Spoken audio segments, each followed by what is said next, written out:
Hi, we're in Oak Hill with Larry Blair. Larry, nice to meet you. Hi, nice to meet you, Matt. Cool. So tell me about, I guess, when you, how you became involved with Oak Hill.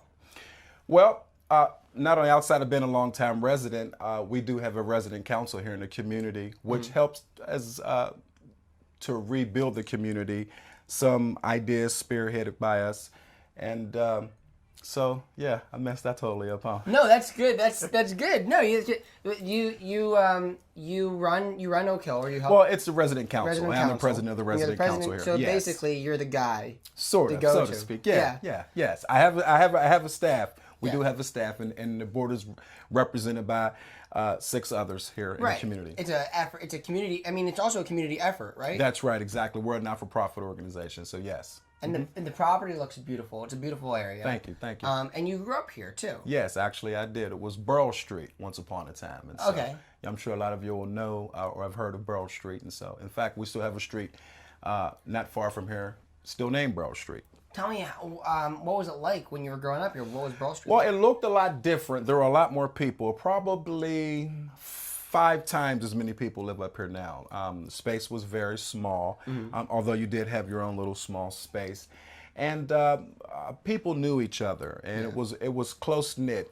These days, it's actually close knit, although this is a mixed income community now. And So what does that mean, I guess? Well, that means that there's a diversity. It's diversified in income, race, physical abilities. Yeah. So we've got everyone here living in this community, and Oak Hill represents what a lot of communities around the country is trying to replicate right now, and so we're spearheading larger that. perspectives. Then. Oh, that's exactly right. Yeah, and so you guys, I'm sure, run activities. I mean, tell me about what the community does and what they have. Well, what they one offer. thing that we've recently done here in the community that I've actually spearheaded and we've started is our annual Community Day Fun Fest. Okay. When we block the entire block here in the town square here, as we call it.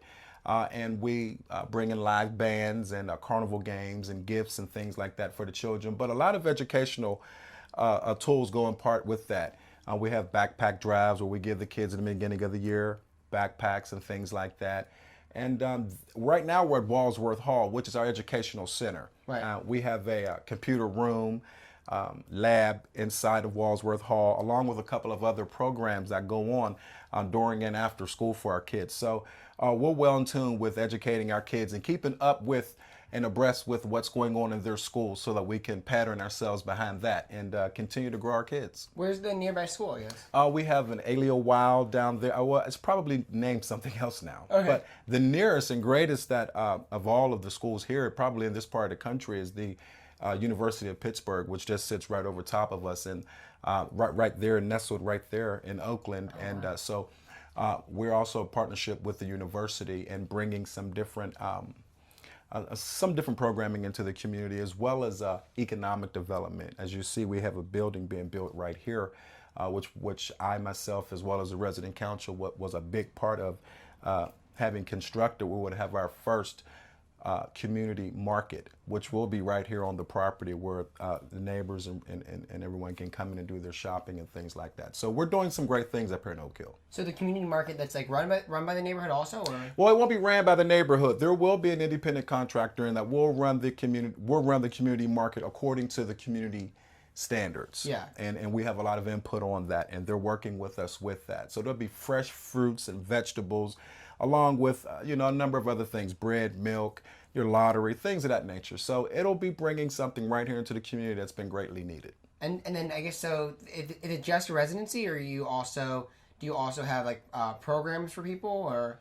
I'm sorry. What was your question? There's residents here, right? Yes. But there's also like programs for people, or? Well, we have different types of leasing and residency here. We have temporary, which would sometimes be maybe 90 days. We have a lot of students that go to the university, attend the University of Pittsburgh, that come and live here with us on a part-time basis, as well as corporate leasing that we do, for a number of the companies or corporations here in Pittsburgh.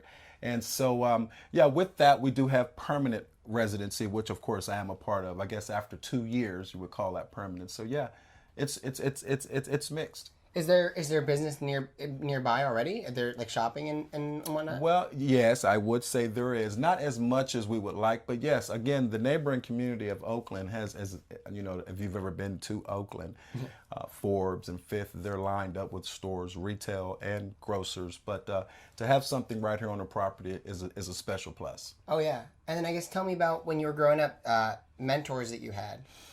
Well, in my family, my mentors, to be honest with you, were my parents. You know, the persons that had direct in contact with raising me, such as my grandmother, my mother, uncles, and aunts. But if I would have to say someone outside of my immediate family, I would think it would have been my principal. I went to Margaret, which was a middle school. It's still there. They call it something else now, but it was Margaret Malines Middle School. It's called Heron Hill. It's been known under a lot of different names. I think it's Obama something now. But the principal there, Dr. King, and he was just an inspiration to me, not only just as a African-American man in charge, but as an African-American man in charge with compassion and love and the spirit that you could feel. And so that's what I try to produce with my community. That's what that's me. That's who I am. Now you get to be that mentor. I do get to be that man. I get to do that, and I love it. Yeah, and he probably affected tens or hundreds or lots of people. It would have to be dozens of kids, but he definitely has a spark in my heart. Yeah, and now you're doing the same thing, and Exactly. I'm sure that other kids are doing the same thing as well. Oh, I would hope so. We definitely work with the kids here, yes. What do you see for the future of this? I see Oak Hill growing into something that, HUD, the developers here, our partnership, and this overall immediate community has been looking forward to. And that would be a community where everyone can live in peace, low crime, high expectations, graduating youth, productive citizens, solid citizens, and just staying positive and living. Yeah, and then that's sort of, I guess, what you have. That's what you have going on right now. That's what we have right now. To a certain extent, yeah, and then you're gonna even expand, I guess. Yeah. Absolutely. Yeah. Well, it was really great interviewing you. Good. And thanks a lot for coming down. Thank you. Yeah.